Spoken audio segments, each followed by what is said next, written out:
자, 여러분 지금 비트코인 단기적인 상승 채널 하단 자리를 이탈과 동시에 이 고점과 저점을 내리면서 추세 자체를 하방으로 다시 한번 틀었습니다. 자, 지금 자리 눌렸다고 매수 버튼 잘못 눌렀다가 이 계좌 박살날 수가 있다라는 건데, 우리가 이 65K 부근을 길게 횡보하면서 이러한 상승세가 완만해지고 매수세가 힘을 잃으면서 지난주부터 줄곧 지금 자리 못 올린다, 이 하락 파동이 한 차례 더 남아있다라고 말씀을 드렸습니다. 우리가 직전 나와준 이 반등 과정 속에서 추가적인 상승분을 보기엔 유동성을 받쳐줄 명분이나 재료 자체가 고갈됐다라는 건데, 이제는 큰 프레임에서의 하락 추세와 이 작은 프레임의 추세 또한 하방으로 방향을 틀었기 때문에 다시 한번 61K에서 62K 부근 이런 자리 유동성 흡수하라고는 하락 파동이 한 차례 더 나와줄 수 있다라는 거죠. 자, 그럼 왜 61K에서 62K 부근 하방의 움직임에 말씀을 드리는지, 우리가 지금의 차트의 구조뿐만이 아니라 실제 유동성이 어떻게 흘러가고 있는지 각종 지표뿐만 아니라 이 온체인 데이터들 또한 같이 한번 뜯어봐야 되겠죠.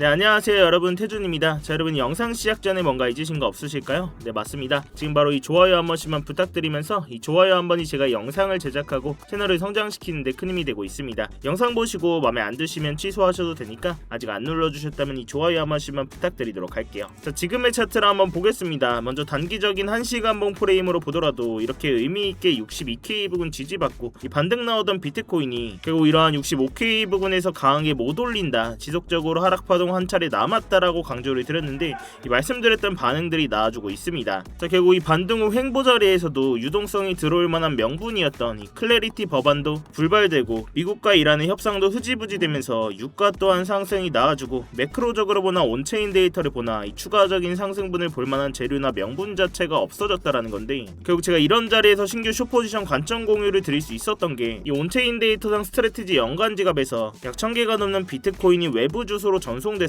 이러한 금액을 떠나서 스트레치 물량이 지갑에서 나와서 외부 주소, 이 거래소 지갑으로 들어갔다면 이건 10중 8구 매도를 위한 준비 동작이기 때문인데요. 얼마 전까지도 이 비트코인을 매수만 하던 스트래티지가 매도한다는 내러티브 하나로 이 시장에 눌림이 발생했던 건 다들 아실 겁니다. 이 당시 경황상 스트래티지의 추가 비트코인 매도로 이어질 가능성이 매우 높다라고 봤고, 결과적으로 1700개 정도의 매도 물량의 시장이 나왔습니다. 이러한 매도 뉴스 나오기 전에 신규 숏포지션에 대해서 관점 공유 다 드리면서 이러한 차트의 구조뿐만이 아니라 온체인 데이터들 또한 조정의 근거들을 뒷받침하고 있었기 때문에 우리가 이러한 자리에서 하락분까지 다 발라먹을 수가 있었다라는 거죠. 이 나머지 물량 아직까지도 계속 홀딩을 하고 있기 때문에 이러한 스터디방 보고 진입하신 구독자분들은 이제 다음 신호만 잘 체크를 해주시면서, 이런 직관적인 진입 자리나 관점 공유 필요하신 분들은 아래 고정 댓글 링크 통해서 이 스터디방 입장해 계시면 되시겠고요. 자, 그럼 당장 이러한 단기적인 하락 구조뿐만 아니라 왜 61K에서 62K 부분까지 큰 구조에서 왜 이런 하락분을 한 차례 더 보고 있는지, 그리고 우리가 큰 구조를 모르고 가면 지금 자리에서 또한 대처를 할 수가 없겠죠. 차트를 잠시 일본 기준으로 좀 넓게 보시면 이 고점으로 작용했던 82.8K 이후로 이러한 형태의 하락 추진 오파동으로 57K 부근 바닥을 찍었다라고 말씀을 드렸습니다. 자, 그럼 그 이후로 나와줄 건 뭘까요? 이러한 하락 추진 오파동에 대한 상승 조정 ABC 파동이 나와줘야 되겠죠. 자, 결국 정석대로 이 조정 상승 ABC로 반등이 나와줬다라는 건데, 그간 나와준 이 강한 조정 이후로 첫 번째로 나와주는 이러한 반등분은 아직 시장이 강한 하방 추세가 남아있기 때문에 강력하게 되돌리지 못하는 게 일반적입니다. 그럼 우리가 이 고점부터 저점까지 피보나치 되돌림 구간을 한번 봤을 때 0.382 구간이죠. 가격적으로는 67K 부분입니다. 또한 이전 사파 반등의 고점 매물대와도 겹치는 자리인데, 당장은 이러한 반등이 67K 부분 도달하면서 강한 매크로적인 호재나 매물대를 원웨이로 돌파할 만한 유동성 자체가 못 받쳐졌기 때문에 이러한 반등분에 대해서 눌러주고 갈 자리는 맞았다라는 겁니다. 자, 그렇지만 이러한 조정 과정에서 아직 이 반등분에 대한 되돌림 구간이 다 안 나와줬다라는 건데, 우리가 지금의 반등 후 조정 자리 4시간봉 프레임에서 좀 자세히 보시면 이렇게 그간 나와준 하락 추진 오파동으로 57K 바닥을 찍은 이후에 이 하락분에 대해서 ABC로 조정 상승이 나와줬다라고 말씀을 드렸습니다. 이러한 반등 과정에서 67K 강력한 매물대 돌파에 실패하고 결국 이 ABC로 나와준 반등분에 대한 되돌림 조정이 한 파동 남아 있다라는 건데, 이러한 조정 구간을 우리가 예측을 해봤을 때 이 57K 저점부터 67K 부근 여기 고점까지 이 피보나치 되돌림 구간을 찍어보시면 보시면 이 되돌림의 골든 포켓 구간이 0.5부터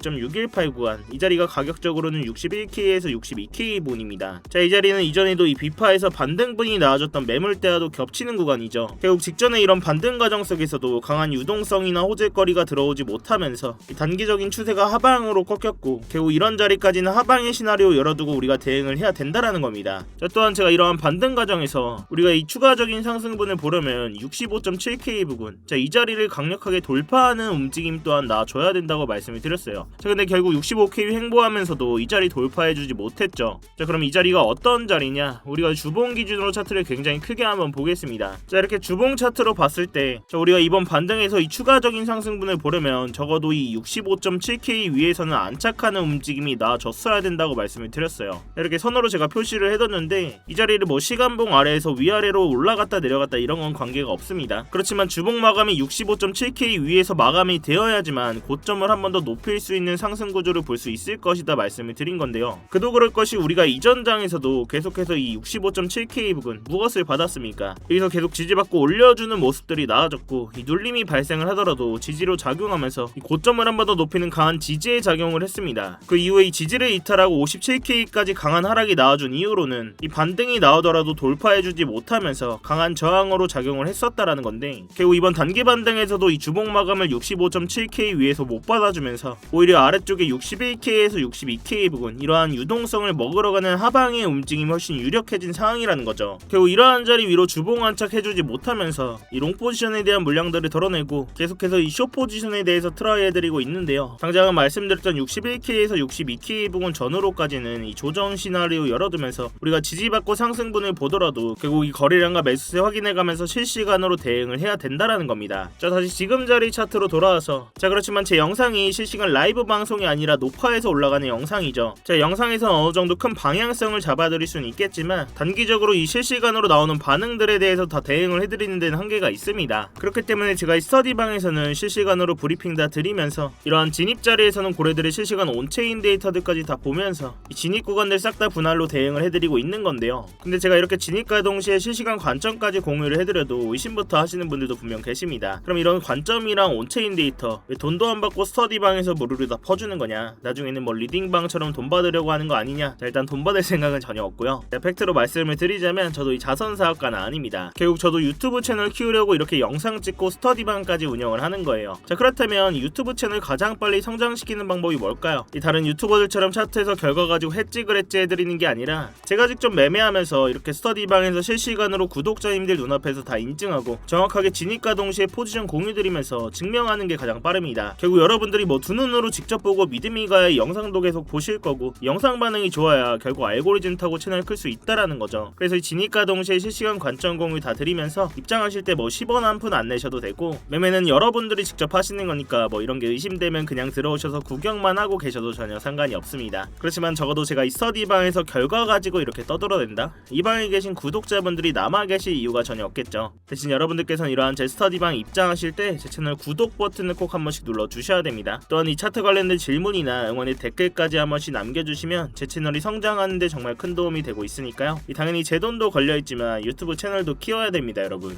자, 아무튼 이렇게 제 스터디방 들어오시는 방법 굉장히 간단한데요. 이 영상 하단에 이 댓글창에 고정 댓글 링크 클릭하시거나 더보기란 누르셔서 링크 클릭하시면 휴대폰으로 보고 계신 분들은 바로 문자 발송 화면으로 넘어오게 되실 겁니다. 거기서 바로 이 전송 버튼만 눌러주시면 제가 답장으로 입장 링크 가도록 해놨으니까요. 또한 휴대폰 말고 컴퓨터로 보고 계신 분들도 계시죠. 컴퓨터로 보고 계신 분들은 이러한 링크 클릭하시면 이렇게 구글 폼 화면으로 넘어오게 되실 겁니다. 여기서 실시간 관점 스터디 무료 입장 신청 체크하시고 입장 링크 문자로 받으실 번호와 함께 이 제출 버튼만 누르시면 끝입니다. 당연히 매매하시는 데는 무조건 도움되시니까 뭐 보시고 1도 도움이 안 된다, 필요 없다 하시면 정말 나가셔도 좋습니다. 다시 차트로 돌아와서 결국 마지막으로 한번 정리를 해보자면, 현재 단기적으로도 비트코인은 이 추세를 하방으로 틀면서 이 큰 프레임에서의 하방 구조와 이 작은 프레임에서의 하방 구조가 다시 한번 모두 하방으로 꺾였다라고 말씀을 드렸습니다. 우리가 일본 기준으로 이렇게 크게 보더라도 현재 이 삼각수렴의 끝자락에 와 있는 상황 속에서 이 응축된 유동성이 하방으로 한 차례 더 표출될 수 있다라고 강조를 드렸습니다. 자, 그런 자리 우리가 61K에서 62K 단기적으로 이런 자리 볼 수가 있었죠. 물론 이런 절대값을 두고 매매를 할 수는 없겠지만 가장 유력한 시나리오 속에서 우리가 하방의 움직에 대응을 하면서 무작정 눌렸다고 내동 매매하지 마시고 눌림 나오는 거 보고 우리가 최대한 손익비 좋은 자리, 실제로 유동성이 시장에 들어오는지 확인하고 매수 버튼 눌러도 전혀 늦지 않다라는 겁니다. 자, 결국 우리가 지금의 핵심 구간들에서 각종 지표뿐만이 아니라 이 온체인 데이터까지 활용하면 이 공포적인 상황 속에서도 구조적인 타점들을 우리가 잡을 수가 있다라는 건데요. 지금 같은 변동성을 크게 앞두고 있는 상황 속에서는 이런 방식이 가장 현실적이고 이 리스크를 줄일 수 있는 접근법이라고 생각을 합니다. 제가 이 가격적인 부분은 계속 모니터링을 하고 있고 주요 진입 자리가 나왔을 때는 이 스터디방에서 계속 관점 공유해드리고 있으니까요. 이 어려운 장에는 같이 머리를 맞대셔야 됩니다, 여러분. 자, 아무튼 제가 오늘 준비한 영상은 여기까지고요. 오늘도 이렇게 긴 영상 끝까지 봐주셔서 감사합니다. 이 어려운 장에서 혼자 대응하시다가 손실 나지 마시고 제가 드리는 안전벨트 꼭 같이 매시기 바랄게요. 자, 아무튼 내일이 주말인 만큼 오늘 밤에도 큰 변동성이 나와줄 수 있습니다. 이러한 변동성에 좀 주의를 하시면서 스터디방에서 계속 브리핑 이어나가도록 할 거니까요. 이 스터디방에서 계속 소통하도록 하겠습니다. 지금까지 태준이었습니다.